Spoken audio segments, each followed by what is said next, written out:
All right. I think we're live. Hello, everyone. I'm Kyle, AA0Z, current president of the St. Louis and Suburban Radio Club. Welcome to the September meeting, the general September meeting. We have every month, fourth Friday of the month, except for the month of January and November. We're still trying to figure out what we're going to do for December versus the holiday dinner, so be looking in your email for that. Hope you and your family are safe and healthy. Want to remind everyone to wear a mask when you're out in public. Help slow the spread of this virus.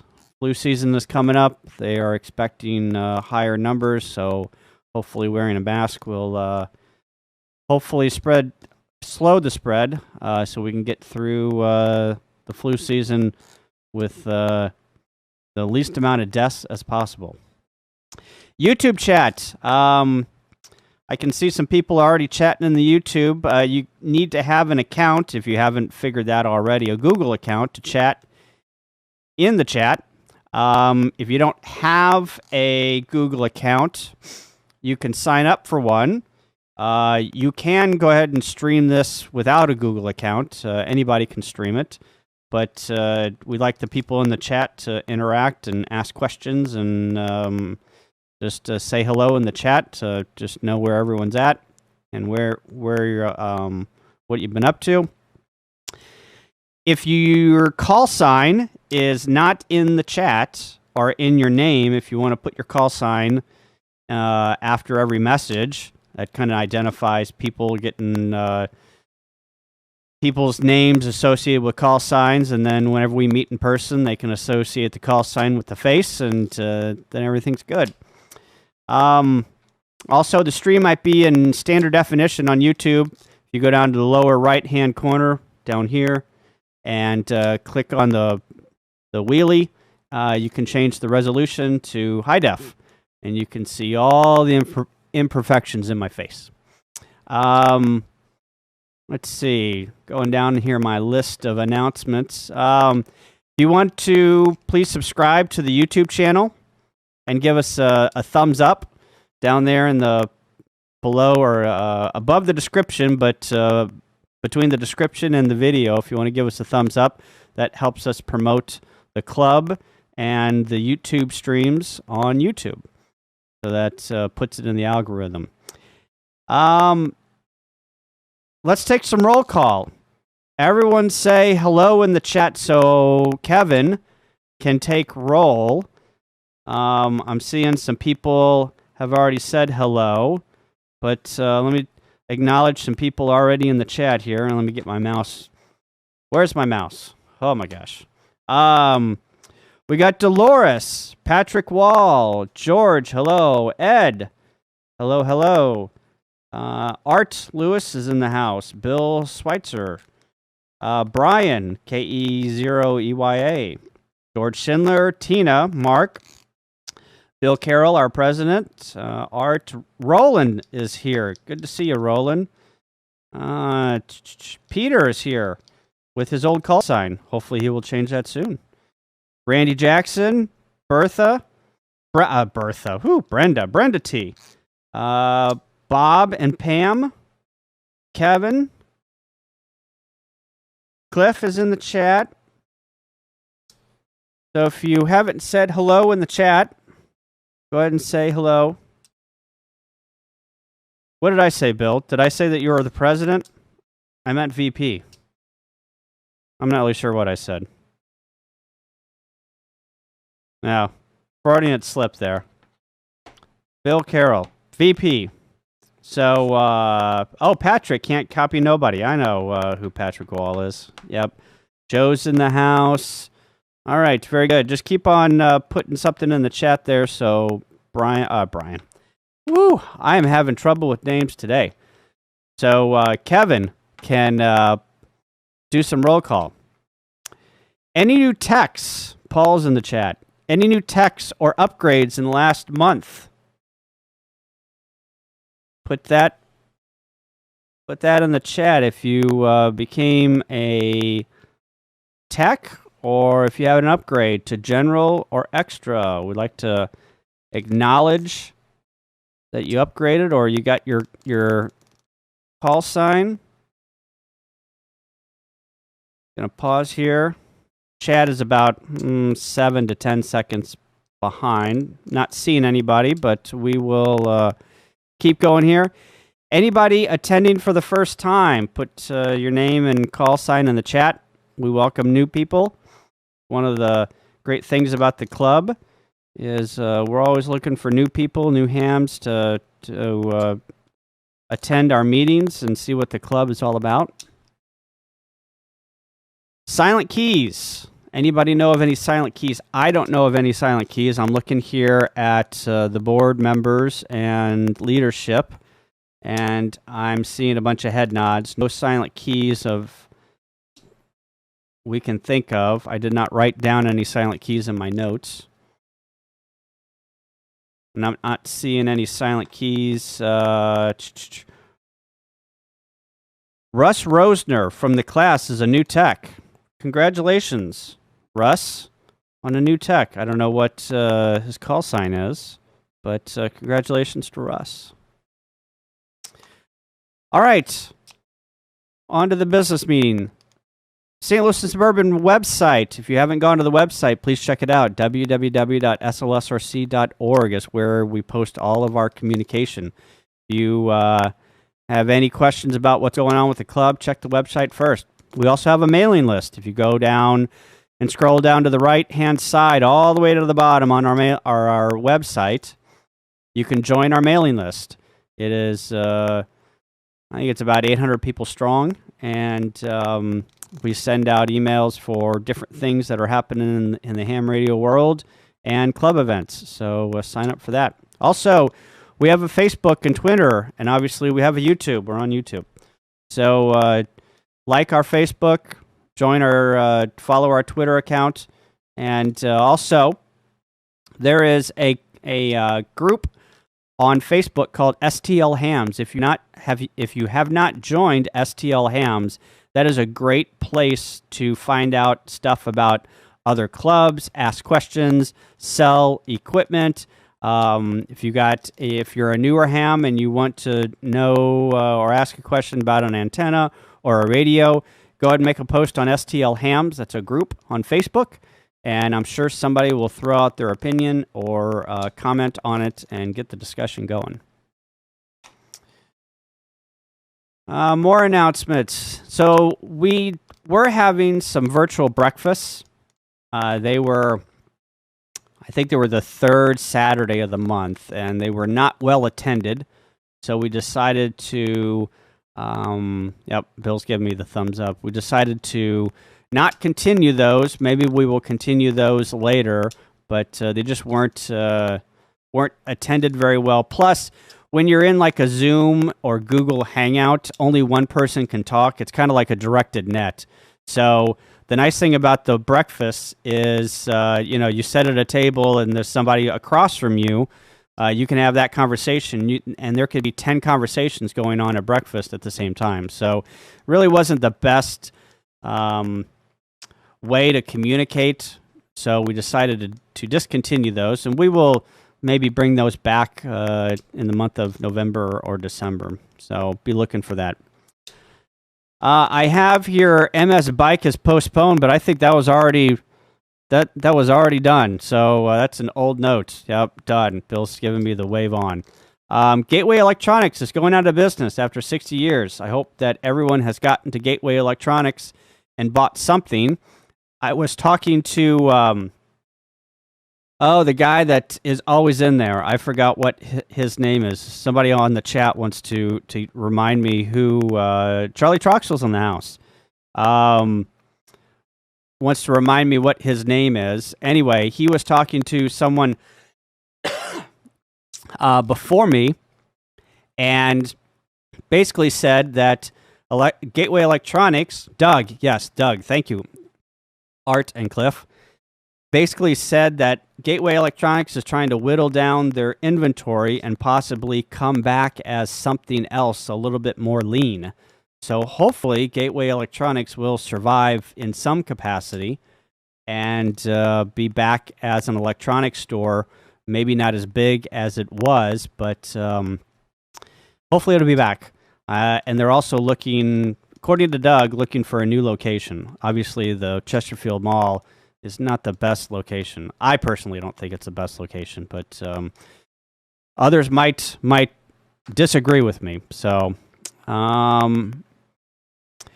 anything else somebody wants to put in the chat that has been canceled or is going out of business or wants to announce in the chat before we get to committee updates?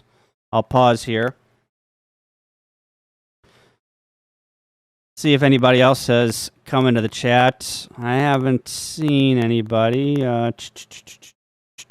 Yeah, Ed says Chesterfield Mall is going to close completely. Yeah, I heard that. I don't know when that's going to be, but yep, Ed is. I heard that too, Ed. All right, let's bring in the cast of characters here. First, let me do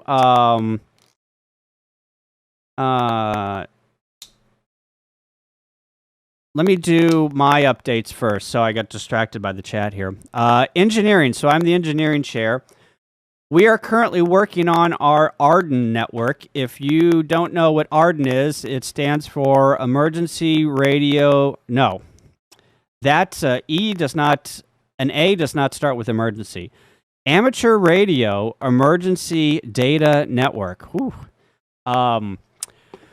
We basically have some nodes set up, not outside. We are VPNing, using VPN to connect all of our nodes. If you are interested in getting into the ARDEN action, shoot me an email at info@slsrc.org or look me up on QRZ, or you can write an email to aa0z@slsrc.org and get in and on the action on ARDEN stuff. We are just kind of testing it out, figuring out how to configure stuff. And once the COVID, I just said COVID, and now we're not going to get monetized on YouTube. The human malware virus, once that's done, we will get back to the repeater sites and start putting up ARDEN nodes and flooding the St. Louis airways full of ARDEN network stuff, ones and zeros, waves. So that's on the agenda for hopefully 2021. Website. I'm the chair of the website. Go to the website. I don't have anything else to say about the website other than it's up and running. We try and update it. Tina does a wonderful job on updating thank you for Tina for all of your hard work. She is the webmaster and is the brains and the drive behind the website. So if you see Tina, thank Tina for the website because she does an awesome job. We are also going to update the Winterfest website with the Winterfest info, so be looking for that. Oh, Joe says Gateway wants to move elsewhere but have new stock and less surplus. Depends on how much money they can make by the end of the year. There you go. Update on Gateway Electronics. All right, I'm going to bring Paul in. I got to figure out how to bring everyone in. Oh, you don't want to see my mug in here. Let me pin Paul's audio. Paul, you're on. I'm on. Very good. Can everyone hear Paul? Everyone give me a 5-9 if you can hear Paul. Very good. Okay, everybody. Good to have you on the YouTube meeting this evening. Sorry we aren't in person to share the camaraderie, but this is the best we can do in the world we live in today. So the reason I'm chatting with you all tonight, though, is that starting October 1st, we are officially open for nominations for the elected positions associated with St. Louis Amateur Radio Club. And I've spoken the last couple months about that, and basically we have 4 roles that are going to be elected this year: the president, the secretary, board member at large, and new ham board member. The president, of course, has a broad role, and as was shared a couple of months ago, Kyle is going to be stepping back away from that role simply because he wants to have a little bit more time to play with Arden and other things of that nature. The secretary is going to be elected again this year, as is the board member at large. There's 2 board members at large. I am one, and Tony is the other one. However, Tony is desiring to step away as well. So we will be looking for a new board member at large. And the new ham board member, there is a bit of a unique requirement for that one, in that you cannot have your license for more than 3 years in order to participate in that role. So I know that there's a lot of new folks in the last 3 years that have either gotten their license on their own or have gone through the SLSRC training environment and have gotten their license as a result of that. So certainly would encourage those of you in the new ham realm to consider participating in the management of the club. It's a very enlightening thing. This year's my first year ever in a management role or a board member role of any organization like this. So I wanted to encourage everybody that I'm still living, and it's not a difficult job. But we do need everybody to search their mind and think about all the things the club has presented that you may or may not have participated in. You know, things like field day, all of our repeaters. I think, what do we got, 9 of them out there? The live meetings when we have them, the online meetings now that we're having them online, the breakfasts, the TechNet sessions.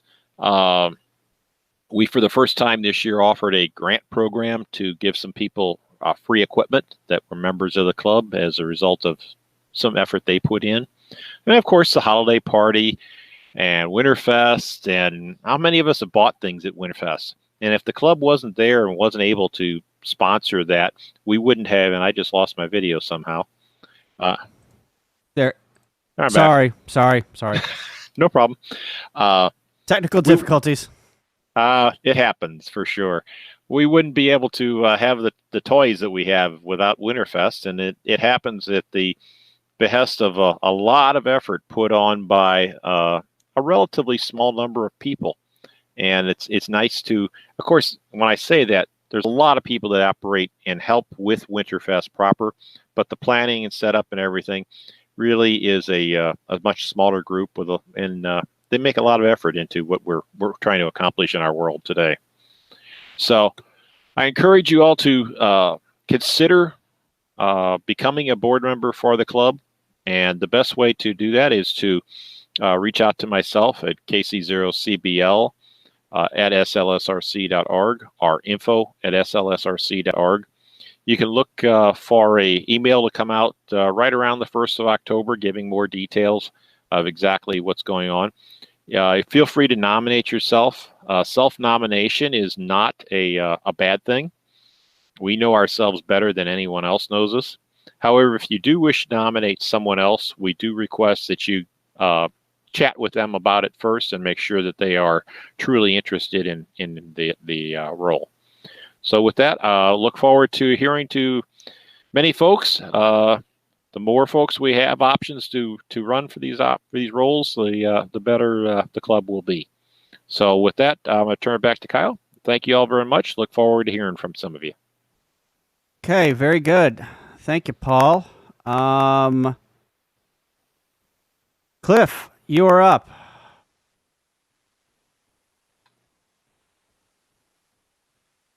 Cliff, you got to turn off mute there. I'm trying to find the button. There we go. Am I live now? You're live. You're Memorex. Oh, good. Well, this time of year, Paul and I would have had 3 classes. Tech in March, general in May, and extra in June, but that didn't happen, as everyone knows. But first of all, Peter and Janelle in the background, hello from in Albuquerque. Glad to have you. I see you. Hi, Janelle. Hi, Peter. Instead of classes, we have been sending out fairly regularly, 1 or 2 a week. And Russ, who I don't know if he's signed on or not, but he was one who was going to be in our class in March, and he took advantage of the study guides and got his license, I think, about 2 weeks ago, or passed the test at Cliff Cave. So instead of classes, we are having study guides available. And if you have heard me say, and Paul say several times, the object is to pass, the object is to pass a test you can understand later. So I hope that, yeah, you can see that. I'm looking at my other monitor here. Study guides, education at SLSRC.org. Education at SLSRC.org. We have technician, general, and the new extra that came into effect July the 1st. Matter of fact, Karen, Queen Bee, as she is known as, sent me today. Her son is graduating from Rolla very soon, and he wants to get into it. So he has a new study guide, and we look forward to hearing him. As far as VE testing, Cliff Cave started in August, I believe, and they are doing bi-monthly. And let's see, there's 2 there. Their website is cliffcaveve.com. That's cliffcaveve.com. And it has the schedule. It has actually a pre-form, I think the form 605 you can fill in advance. And Peter or anybody at Cliff Cave team, correct me if I'm wrong. And it's like 1 o'clock to 4 o'clock on Saturdays. And all the information is on the website. And the one below that is hamstudy.org. And there have been several AE0JE, and I forget the other call sign. That's Eric. He did the technician, general, and extra on hamstudy.org with a Los Angeles VE team. So it's available locally and also online.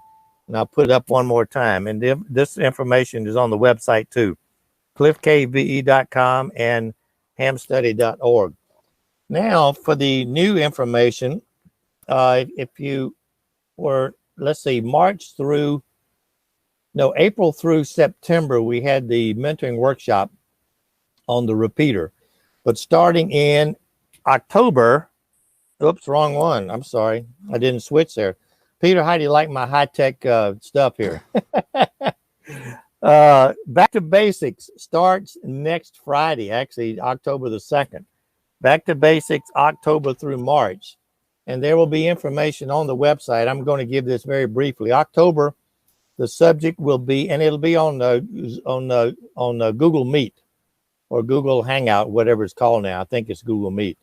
October session will be tech license privileges and your first VHF, UHF station. November, your first HF station. December, safety, antenna, and tower safety. January, testing procedures. basic instruments and how to use them. February, activities and ham radio, and that includes awards, contests, QSL cards, et cetera, e-com, public service. And March, we'll wrap up with other aspects of amateur radio, ham WAN, satellite, digital modes, hotspots, et cetera. And there'll be information going out, I think, on Tuesday email and also on the website Tuesday. And on Friday of next week, actually Friday of the fourth Friday of every month, there'll be a separate email about the upcoming session for that night. So look out for that information on the website and also email. And Kyle, I think that's it. I'll turn it back to you. And thank you. All right. Very good. Bill, you ready? Yep, I am bringing up my volume, and I should be good to go here. So I'm covering a few things. One, Rebecca's at work, earning some money for our personal accounts because we can't touch in to the SLSRC accounts, which I'm going to tell you about next. Checking with Enterprise is $13,968 and change.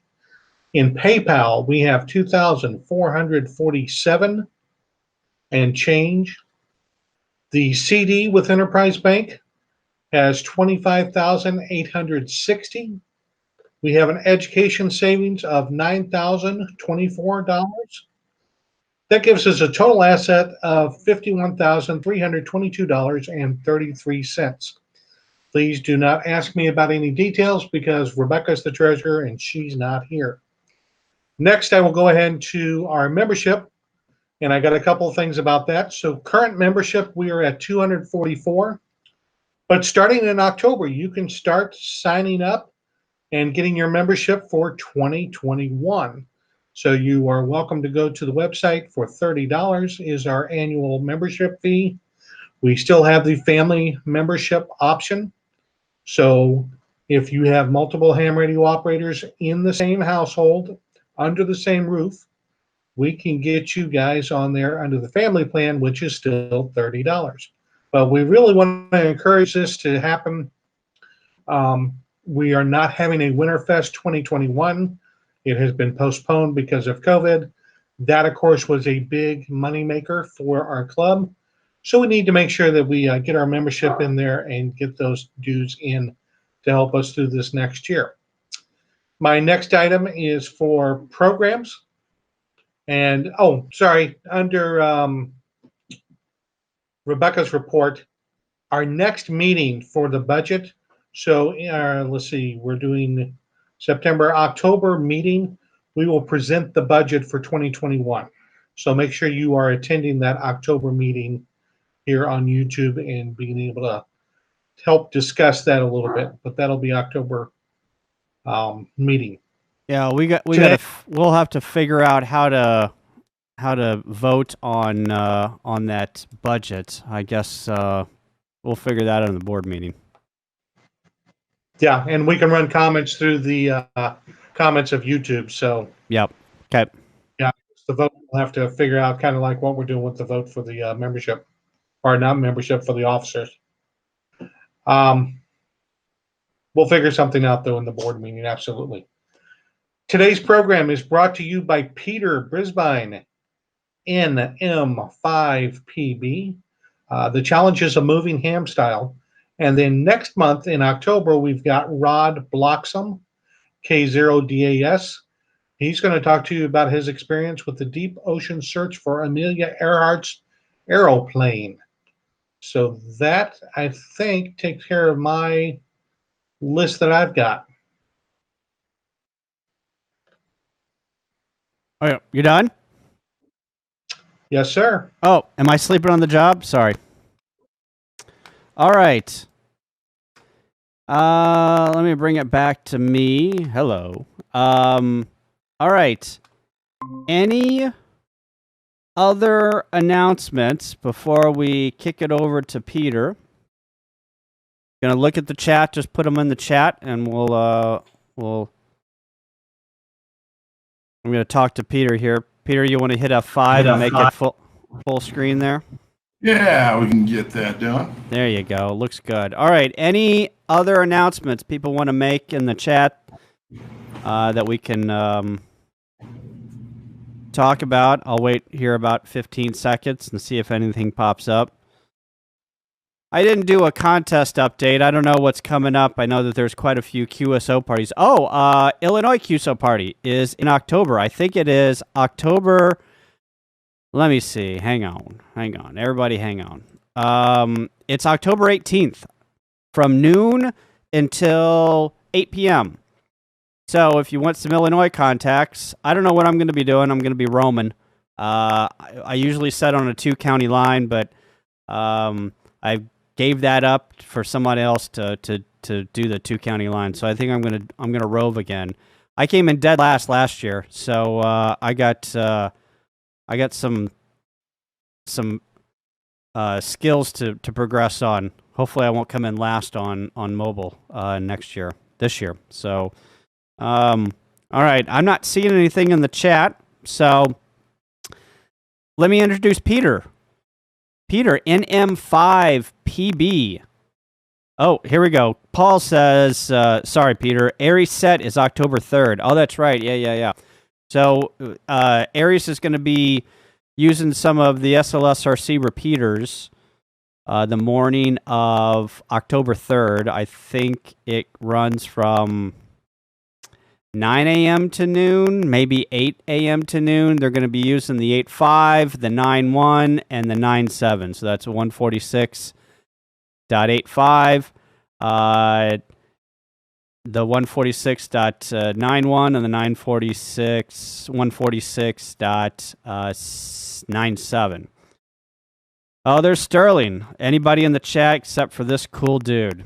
I think the jury's still out on that one, Sterling. All right. 9 a.m. to noon. Ed, thank you. Thank you much. All right. Introduce Peter here. NM5PB, previously N0MTH. He obtained his novice license in '88 and progressed to amateur extra in 2014. And he spent the majority of his time in amateur radio working in the emergency services and public service disciplines. He served as both a cadet and a senior member of the Air Silver Patrol, where he continued building out Iowa's HF packet network. And in the mid-'90s, he to the Cedar Rapids and Des Moines, Iowa, in support of CAP operation missions after spending the last 20 years in St. Louis. He volunteered as the Assistant Emergency Coordinator for Digital Operations and Training in the St. Louis metro area Aries Races. He's currently relocated to Albuquerque, New Mexico, where he is right now with his wife, Janelle, NM5JB, previous N0MTI of May of this year. Both Peter and Janelle currently volunteer with the Bernalillo, whoa, County Aries group, and are members of the Upper Rio FM Society. If you're traveling through New Mexico, you can find them on the New Mexico Megalink. Megalink. Peter and Janelle are previous members of SLSRC, and we miss them dearly. And Peter continues to provide remote support for Cliff Cave, which is the VE team here in St. Louis. His presentation will cover the experiences of relocating an amateur radio station, administrative changes, maintaining a remote station, and experiences and getting settled into a new location, reaching out to the local groups during challenging times. So with that, I'm going to bring Peter in. And Peter, it's all yours, buddy. All right. Thanks, Kyle. Hey, Cliff. Janelle really likes your low-tech graphics. Can't say that enough. She's back here grinning. So, yeah, it's good to be with everybody. I was excited when Bill asked me to do this because Janelle and I had bailed out of St. Louis in the middle of a pandemic, which means we weren't able to get to any of the local ham meetings to properly say goodbye to folks. So we're happy to see some familiar call signs and names in the chat there and everything. And it's good seeing everyone. I do have my COVID haircut on, so I have a little less hair than what I left town with. But Kyle, I mentioned COVID. I don't know what that does, but it'll be all right. I don't know if we pay for ad space for that or not. But So yeah, so Bill asked me to talk about the challenges of moving, and so I'm going to slide through here on that. Let me get there we go. And it basically should have the summary come up there. How big of a delay is there? There it is. There we go. Okay. All right. That way I got my timing right here. So that's basically a summary. We began searching for new housing and neighborhoods out here in April after Janelle accepted a job with a local ABC affiliate TV station here as a news producer. So after how many years of a break? 6? 6-year break, she got back into the into news there. So we began searching for housing out here in April. And that was definitely challenging, trying to make appointments to meet up with either landlords or renters or whoever to figure things out. And being completely new to the housing market out here, we're having to research where the HOAs were and all of that other stuff. So there's a kind of a lot of going on there between when we were wrapping things up around late March into April and before actually getting out here on May 1. I do still, we do still have the house in South County there. And so you'll see the antennas are still on the house. I left one of the HF radios there and computer and such. So that's operating as a WinLink HF gateway. So if you guys happen to use WinLink and you're looking at the local channel list, don't be confused. The NM5PB call sign there is still my station there in St. Louis. One of the guys out here near Gallup, about 60, 70, 80 miles west, had connected to it thinking that it was my station here in Albuquerque and was pleasantly surprised he was able to make that 1,000-mile hop. And so as we moved out here to New Mexico, there's a photo of the moving truck as we cross into the state. And so basically we ended up having to kind of do this, figure this out as we went. This has been the first time that I'd actually moved full-blown hand gear, full-blown station from one location to another. My other previous moves, I didn't really have anything permanent set up, so it was never really an issue. But one of the first things that you got to do is let the clubs or organizations that you're volunteering with know you're heading out. It gives them plenty of time for that smooth transition of knowledge and what have you. And then as soon after you get your new address, first thing, update that FCC database. Then that process goes through and updates, all the other online databases automatically. After I saw that process, I went in and verified my ARRL membership info had updated as well. And again, there's a 24 to 48 hour delay there between when the FCC database updates and when the other databases are pulling their information from the FCC. So I think QRZ took the longest to update. It was about 3 days or so after FCC that we saw QRZ update. So just be kind of mindful of that. If you're an ARRL VE, make sure you email Maria and let her know that you're changing locations. If you are changing regions, as we did, moving out of Midwest and over here to Rocky Mountain, that changed everything. So they had to update the new ID cards and all that for us. And then we start looking for new clubs and organizations right away in the area. In the middle of a pandemic, you can't get out in public and do anything. So it was a lot of Googling to start getting in contact with things.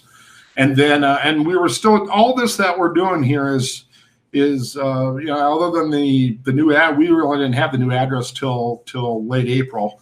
But everything prior to this, we were able to kind of do ahead of time and kind of plan out a little bit.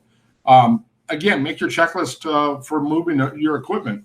In this case, we left some equipment behind, so it was making a checklist as to what we wanted to relocate out here, what we would be able to take out here, and then label everything. You're touching the equipment, and so you might as well throw a label on things and match things up when they come out of the boxes and such. And again, update that FCC database. The link's there on that slide. In our case, we decided we were going to Vanity new call signs. So we waited till the address change on the old call signs took place, and then went in and processed our Vanity applications. And then waited for those to process, and that was about 20 some odd days for that to happen. And again, the FCC will that change will take effect, and the address change is fairly immediate with them, within a day or two, depending on what time of day you make that change in there and when they batch their processes and things. As far as the Vanity stuff goes, you can check the ae7q.com to find out when they're going to pull information from the FCC and when they predict when you'll be awarded that Vanity call sign. And again, just there's the slide there's got some more info and the links on it there. And again, I going from work with VE stuff as well, it's much easier if you are making address changes or any other administrative changes to your license. Do those first and then go in and do your VE, or sorry, not your VE, your Vanity call sign. I'm looking at the bottom of the slide there, and again the note to Maria to let her know if you're changing regions and such. What else changed with the new call sign? We had to update software registration. So a Ham Radio Deluxe license needed to get updated. Contacted support for that. They were able to send a new one out. Logbook of the World registration. You got to go through that process of changing stuff. The VARA HF license key. If you're WinLink users and powering through on VARA, just email the guy that you got the registration from, and he'll gladly give you a new key tied to your new call sign. Hey, Peter, just real quick, yeah. What is VARA? Yeah, okay. So the VARA license key, depending on where we left off at, that is specifically for WinLink Express. So if you're using that software package, there is an additional sound modem that you can download and register to obtain the higher speeds for HF and FM. So I had to update that because anything that's tied with software registration, your call sign, you'll need to want to cycle that and get that updated. And then again, the digital radio IDs. We had to reprogram the Fusion radios here for the new call signs. D-Star registrations, don't forget about your hotspots if you're using those. Your DMR ID needs to change. If you're using APRS and you're using APRS processes for things, don't forget you're going to need to update your new passcode for that as well. Your WinLink registration, if you're using WinLink, you're going to need to do a new call sign for that. And the other one, as long as you stay out of it, will expire at 400 days. It'll just drop out of the system. So that left us with, now who are we going to contact out here? How are we going to get a hold of people? Where are we going to find some information? Best source so far, again, still go out to ARRL's Find a Club webpage. Also use your Google Foo to find out which club is the best source of online information and start there. We came across a number of clubs when looking at ARRL's page that had websites listed that hadn't been updated in years. So not sure if those clubs are defunct or just not using the web anymore or what have you. So look for something that's got the timely updates. Look for a well laid out website, especially something to obtain current meeting information. SLSRC does a great job at doing that. And the Upper Rios FM Society here in around Albuquerque has a great site that does the same thing. They keep things up to date, and it's easy to go out there and find information. So that's who we started to look into, and then again, look for quick methods of contacting someone new. Prior to us moving out, I made contact with the section manager and the area's emergency coordinator, section emergency coordinator for the state, and said, hey, we're coming out. Here's our info. Who do we need to get in touch with? They forwarded emails around, got us in touch with folks before we even got out here. And so that way, when we got here, we were already kind of doing what we could to start getting involved with stuff. And again, during pandemic stuff, it's tough to do. You can't really meet anybody in person. It wasn't until about a month or so ago that we actually went to, that I was able to meet with our district emergency coordinator and actually get tour of the EOC and do all that stuff. It's been a challenge to be involved with stuff as we were back in St. Louis. And then again, look at new repeaters in the repeaters in the area and get on board and don't be afraid to start asking lots of questions and stuff. Kyle liked the name Megalink. So I'll talk a little bit about that because it's actually a really cool setup. They got Megalink.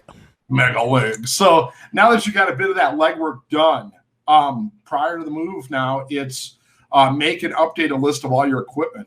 So because we're retouching equipment, cables, looking at the backs of things, make sure your serial numbers that are on file, that you've got updated records for your insurance in case you ever need to make a claim.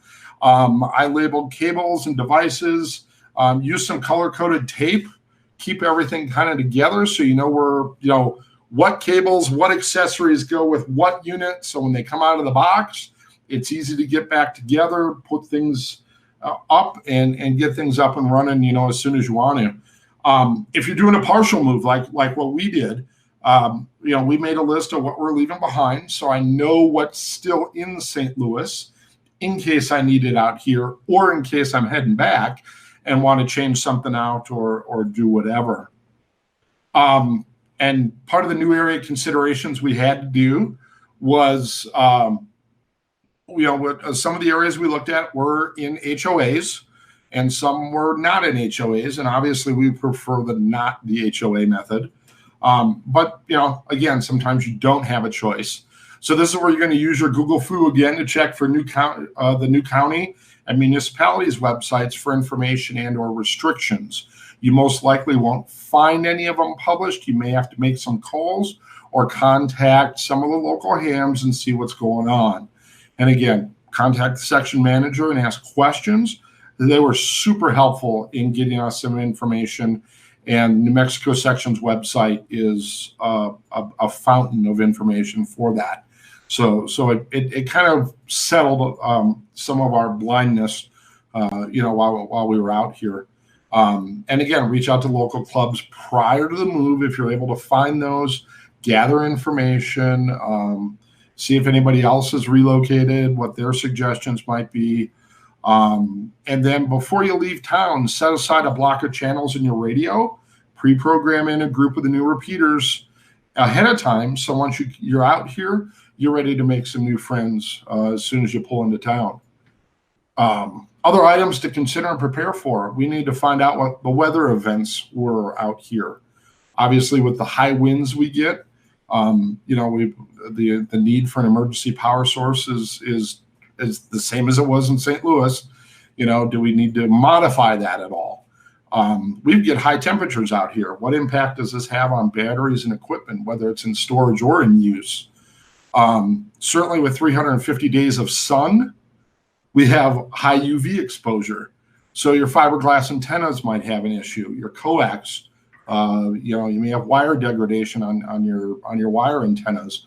Do you have to start using enclosures for things? Are your guy lines and rope qualified, for the higher UV environment? We just went and replaced some old rope on the HF antenna at the EOC here, because it was only up for a year and it had degraded that bad already. You know, and with the high UV out here, our other alternative source of power for us that works really well is solar. You know, we have the low humidity considered with those fiberglass antennas. There's a lot of stuff out here that dries out very quickly, and fiberglass is one of those. So you start to see some cracking, some delaminating, things like that. Internet outages. There's one fiber link between here and the western side of the state. So when that drops, those folks out there lose their 911 and vice versa. So, you know, be aware of those issues if you rely heavily on that stuff. For us, the wildfires, mudslides, heavy mountain snow, flash floods are all still concerns. Know the terrain and the limitations. If you're mobile, you know, do I need to worry about keeping an HF rig and an NVIS antenna with me while we're traveling? Yes and no. I'll go into a little bit more of the mega link for Kyle here when I get to that slide. And then obviously, where's the closest ham radio store? So we are luck out. We are 6 hours away from HRO in Denver. We are 6 hours from HRO in Phoenix. We're heading over there tomorrow to pick up some equipment, visit some friends and such. And HRO just reopened their stores for people to walk in. They've always offered the curbside, which we did a couple of times earlier, you know, a couple of months ago. So that's going to be exciting to get in there again. And again, be prepared for any of these changes and challenges. Get ready for new processes, people, and accept the new way in your new home. Some of the differences that we ran into between St. Louis and Albuquerque, there really isn't much digital voice happening out here. There is some D-Star, more than Fusion. There is some DMR, and there's some Fusion out west, but not here in Albuquerque itself. The trade-off is the New Mexico Megalink. It is 37 analog repeaters on 35 mountaintops around New Mexico. So this thing reaches all of New Mexico, southern Colorado, eastern Arizona, western Texas, and northern Mexico. So we've yet to travel anywhere in New Mexico where we didn't have a link via a 25-watt mobile and a 5/8 wave antenna. Wow. We could bring up repeater pretty much anywhere we were at, which is very cool. It's very comforting given the fact that, you know, we're in a state of, 2.1 million people, and 600,000 of that is right here in Albuquerque. So it's a very rural once you travel about 15 minutes out of town. The difference in Aries organizations was very, it hit us hard. The emergency management in St. Louis falls under the county police department. Here in Albuquerque and Bernalillo County, it's under the fire department. So there's a little more flexibility. The processes and procedures are similar, but again, there are some very stark differences. There's a very strong packet network out here and its usage for emergency communications, mainly because of, one, the line of sight capabilities are a lot easier. I'll let Janelle take care of that. So that they use that a lot for not only WinLink, but just even regular digital work that people want to do on a day-to-day basis. There are 7,203 active hams in the state of New Mexico, which gives us one ham for every 292 people. And there are 16,585 active hams out of 6.13 million in Missouri. So we actually have more hams per capita out here than Missouri does. So we'll fund it back there. Yeah. So here's a map of the New Mexico Megalink. Hopefully this will come up on the YouTube feed here easy. It is quite impressive. It doesn't expand real well. Can you blow that up any further, Pete? No, I'm full screen right now. Yeah. So if you go to, I'll put the website in the chat, the nm5ml.com. Yeah. Anytime you travel, if you're coming through here on 40 or 25 or 10, grab that map and have some fun. We'll hear you no matter where you're at coming through on the state. So if you're coming down through Tucson and this way towards Las Cruces, bring up one of those repeaters. We'll hear you in Albuquerque. We'll hear you if you're in southern Colorado. We'll hear you out there. We'll hear you in western Texas as well. It's really kind of a cool system that they've got. I've got put the link in the YouTube chat. Did you put it in the Hangout or the? Yeah, let me see. I don't see it. Yeah. Oh, you don't? No. In the YouTube chat, you don't see it. No, let me. Interesting. Does anybody else see it in the YouTube chat? I don't see it. Yeah, I see George's comment about Megalink is cool. He used it when he was here. And then I see Mark's comment about the HOA info. Yeah. Let me refresh the chat. Good grief. Every issue is happening today. Let's see. I'll put it in here again. Ed said he didn't see it. So it's NM5, like New Mexico 5, ML, like Megalink. We'll try it again. So the other cool thing to do out here is SOTA. We have 1,090 summits out here that can be activated, 23 just around the Albuquerque area alone. So we're going to be doing that. There's a picture of Janelle and I. This was March, I believe, April, when I came out here when we were house hunting. That's the top of Sandia Crest here. So many of the ham radio repeaters are up here on the mountain at Sandia Crest here at 10,600 feet. So it makes great line of sight and easy SOTA activation on 2 meter across wherever. There's some more antennas that are sitting up there. So there's a lot of RF energy up here.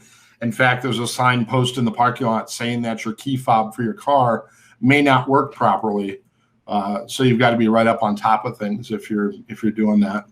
So Peter, all of those links, are they those RF links that link? Those are all, I believe they're RF and a combination of either UHF or there's some information on the website on that. Gotcha. But yeah, George is right. There's definitely good range with the HT on that peak. It's pretty freaking cool how well you can do with line of sight out here. It's a great demonstration if you're trying to explain line of sight to people. Here's the top of the EOC in Albuquerque, and that beam antenna is pointing straight up to Santa Fe. So we have a direct link on a simplex channel to the to the state EOC. So it definitely makes life a lot easier out here with emergency communications. They also use the top of the building to our advantage. Those folks, Ed's made comments of this before on Facebook, but if you look at the top of the building there on the parapet, there's an aluminum ground plane right there, and they mount the NMO mount to dual band antennas around the perimeter of that for access and everything. So unlike St. Louis County, where everything's all up on that fence line and you get problems operating 2 radios down in the EOC because the antennas are right on top of each other. These guys have done it right. We also have other bigger antennas out here for receiving things. This is a fun place to go. It's still closed. We can't tour the VLA, but you can still get out there and drive through. I think Sterling worked out there. Okay. Yeah, they're getting ready to they're starting to get ready to do the next generation VLA stuff here. So that's going to be kind of cool to do. Let's see. We also have this gem that's just north of Moriarty, Ice Station Auto. You look at the circular antenna on the ground, the circular polarized antenna on the ground. This is really kind of an odd place that we drove by. And if you Google Ice Station Auto, you get a number of funny articles regarding it and such. But at one time, this used to be a marker location for the airmail routes. So there used to be a beacon here and a concrete arrow on the ground. There's like 4 of them as you traverse along Interstate 40 here and such. Looks like it's for sale if you want to buy it. It is for sale. Yeah, I haven't made a phone call yet, but I'm thinking the antennas alone. There's a nice long periodic there that that I don't know what they're asking for, but it might do well. Again, the summary of the helpful links out of the slides during the presentation are right there. Again, a lot of really good information on ARRL.org for your call sign renewal or changes. The FCC website to update your info. Everybody's probably already aware of that. AE7Q if you're looking for those vanity calls and want to find out if they're around. And then the Find a Club location. And that's it. So that leaves us with if anybody's got any other questions, comments, or what have you, we can take those. And yeah, put any comments or questions you have in the chat. I figured out why you couldn't put the chat or the website in the chat because you're not a mod. So okay, yeah, no worries. Cliff says great presentation. Do you know where that? It's in the southern part of the United States where it's like this big huge dish, and you can plug your radio into it, and it's got just a piece of coax there. That is in Arizona. That's in Arizona. That's Titan Missile Museum. That's operated by the Green Valley Amateur Radio Club. We're hoping to get there. The museum is still closed, which means the fence, that cage disc cone antenna that you're talking about is behind the fence line. So we don't have access to get in there and do that. So we're hoping once that opens up to go down there with the KX3 and do that. I toured that 8 years ago. Shoot. Yeah, it's been 8 years since I've been there. And a buddy, I was out here visiting a buddy, and he drove instead of me. And had I known that was there, I would have driven because all my radio gear was in the car. So I went down there, I saw it, and I'm just like kicking myself for not having a radio with me and such. So yeah, and then on that note, Art is asking about what we did for antennas out here. So good question. When we first got set up and got the office laid out here, light. I'm having Janelle hit the light here real quick. The one window here that you see it has a nice eastern facing straight to Sandia Crest. And so line of sight, we've got about 8 miles or so, roughly. And so I worked everything on a handheld here when we first got here. I was able to do packet at 5 watts into a rubber duck looking out the window here.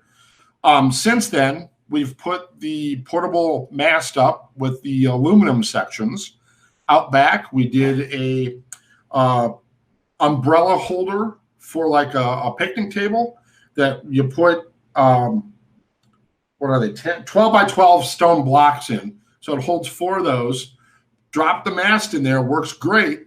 and then tighten it down. We put the mast up above the roof line here and ran coax into the house. And so that's all sitting in a rack in kind of the back room here as you go out to the backyard.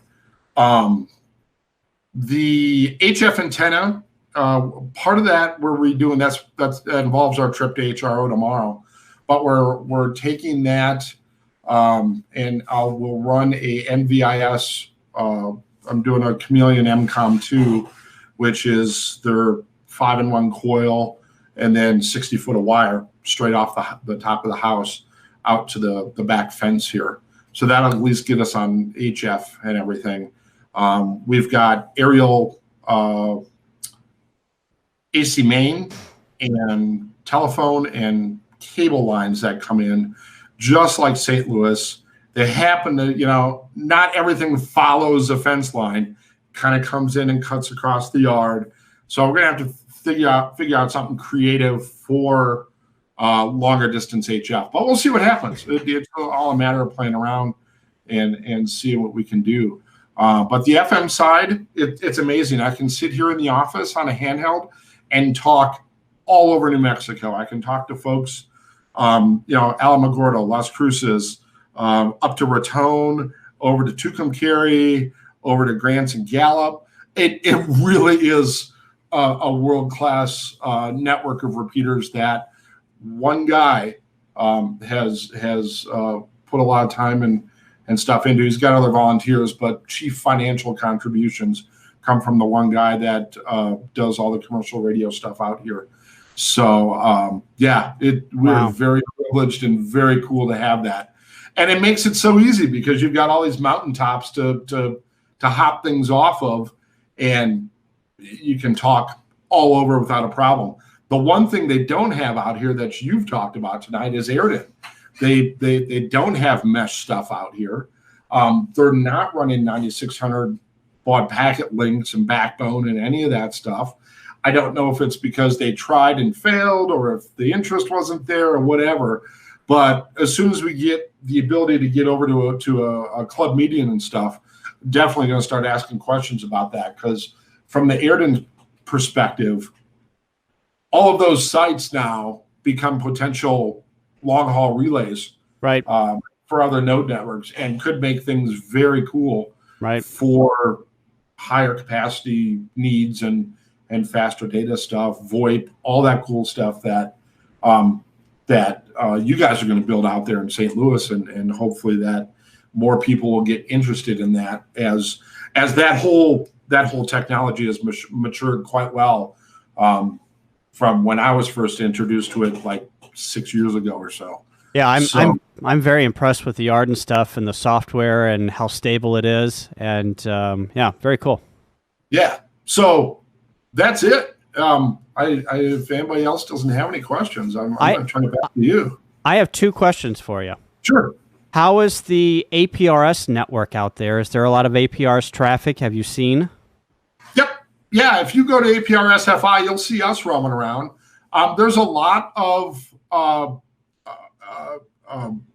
gateways that are around. We've run into some areas where we don't have APRS coverage, but we do still have coverage on Megalink. So the repeater sites don't always double up as IS gateways for APRS. There's some other people that are filling in that job. But for the most part, our APRS coverage out here has been fairly nice. We did make ran parallel to the Mexican border within quarter to eighth mile of the border. And down that far, we didn't really have any APRS hits till we got up, made a turn farther north towards back to I-10. But that's also an area where there's spotty internet. But yeah, that is true. Janelle makes a good point. That's also an area that also has spotty internet. So that's another, something to consider when you're out here is the APRS gateways are going to be in internet areas, obviously. So I don't know if I haven't really looked to see if there's just radio only digipeater stuff out there, but looking at APRS FI and the map and stuff, it does have some holes, But for the most part, there is some activity out here. I don't think nearly as much as St. Louis for sure. Gotcha. Yeah. Yeah. There's some big, huge gaps in St. Louis. And then you had one more question. You said you had two. Yeah. The other question I had was, what is there Skywarn, and if there is, what have you seen as the differences? Yeah, so there is Skywarn. We haven't seen or been exposed to anything on that front yet. So I can't really answer that question. There isn't any information on a website about it. There's info for the repeater, but there isn't much anything else. We haven't heard any activity stuff. Megalink gets a lot of traffic for active search and rescues going on in the forests or along the Rio. So there's quite a bit of that. The first week we had the radio turned on in here, there was a guy that was up on the reservoir on a boat. He got hit with some weather. He managed to get off the reservoir and over to land, but used his handheld to radio for somebody to call his wife and say, "Hey, I'm okay. I'm stuck in the weather. I'll be back on the water again in a couple hours, and I'll load up and head home," because he was in an area without cell phone coverage. So there's a lot of that out here. As you get into some of the canyon and stuff, you'll definitely be able to make radio contact. Your cell phone coverage is pretty minimal. I can half answer the Skywarn dilemma. Sure. Being in news, of course, there are certain expectations for covering severe weather, and there's not enough of it here. We don't have cut-ins for thunderstorms, for tornadoes, for the weather events that we're used to seeing in the Midwest. It just doesn't happen. And so then that translates over to, why have a plan for a storm that's never going to come? It's just not a concern here. Right. Do you guys get dust storms at all? Oh, yeah. Yeah. Yep. Yeah. We had a pretty high wind event here a couple weeks ago. Yeah. 70, 80 mile an hour gusts. Wow. And such. The city advised dust making operations to shut down. Very good. Yeah, like construction and building work, road work, whatever. If you were turning up the soil, whatever, you weren't allowed to do that and stuff. So that's really, between the high winds, temperature extremes out here are not horrible. They're totally doable and survivable. We enjoy the dry heat. Yeah, occasionally we get the monsoon storm, and that's it. This year it's been very dry, very quiet. There's a lot of dry thunderstorms, so there's a lot of lightning out here. A lot of lightning, even without precip. So you do kind of have to be aware of that and such. But yeah, we're liking it. We're hoping to head back to St. Louis here in the near future. One, to check up on the kid. She's still there in South County at the house and kind of holding down the fort, what have you, and then hopefully we can meet up with some folks, depending on how the restriction go and things. They're starting to lift things here, so we did actually have our first in-person Aries meeting last month, and I believe the club is, I gotta check the website again, but I think the club is planning on doing an in-person meeting here soon as well. So obviously with face masks and distancing and what have you, but things are looking a little more positive and stuff. So good. Good. Very good. All right. I don't see any other questions in the chat. But if anybody has any questions, you are good on QRZ, right, Pete? Yeah, the old call sign email is still out there. So I wanted to go something shorter. Google won't let you do less than 6 characters or whatever, and we've got 5-digit calls. So yeah, just the old call sign is the same. It is kind of cool to have a call sign that is our section, our region, and then our initials. Yeah, that's cool. So that is, I think it's one of the fewer, if not only, states that you get to be able to do that in. So, yeah, everything on QRZ is always still good. Okay, very good. Thank you again. Thank you, Janelle. Nice to see you guys. Yeah, great to see you guys. And again, hopefully we'll get, when we get back to St. Louis, we can either get to a meeting if they're going to be back in person and do proper high goodbyes or what have you. But we're definitely trying to stay in contact with folks there. I do check in occasionally on the Echo Link on the 8.5. My digital note out here is usually on the America Link. So if you've got a hotspot or whatever that you're getting in on, I'm usually listening on the America Link Ring for Fusion. You know that we have All-Star access also. Okay, I'll check. Yeah. So, and I just discovered there is kind of a plug for this device. There's a thing called a Sherry, an SHARI.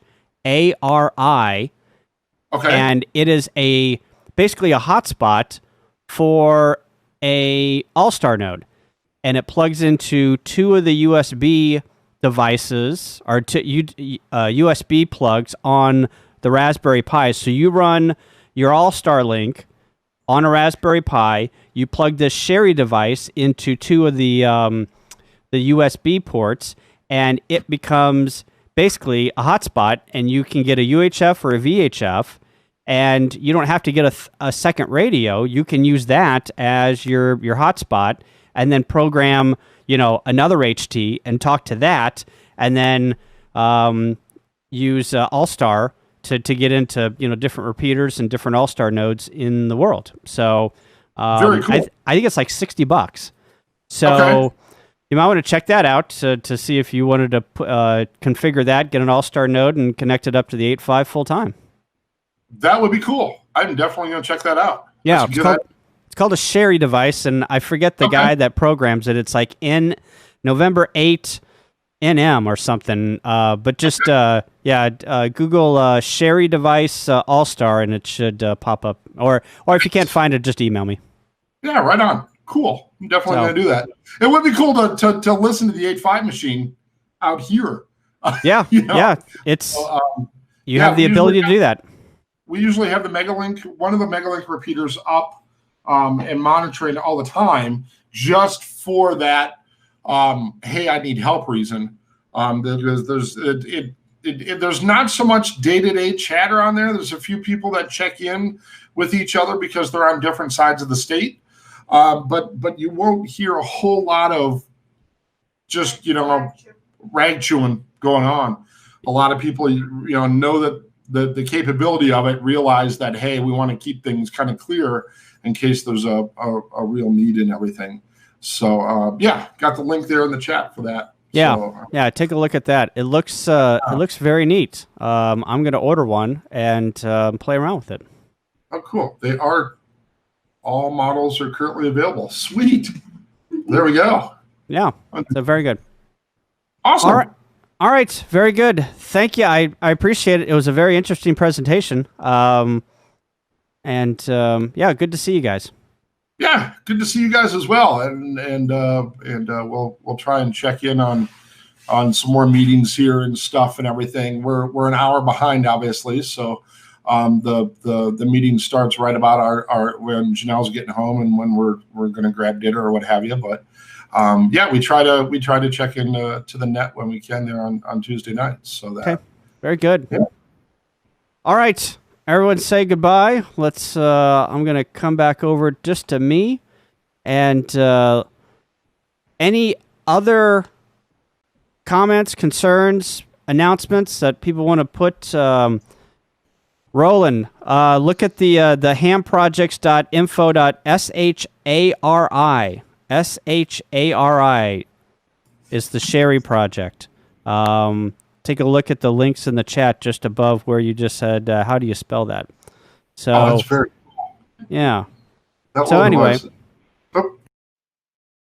So, thanks everyone for attending. Appreciate it. Again, this is on demand. I'm going to edit out all of the mistakes and the bloopers and this and that and put it out on the website. So, yeah, that's how we roll here in human malware virus times with streaming on the tube of you. So, anyway, thanks everyone for attending. Appreciate it. If you got any comments or questions that we did not answer, info at SLSRC. I'm sorry, info at slsrc.org is our email address, or you can go to www.slsrc.org and get a hold of us that way. So with that, I will say 73.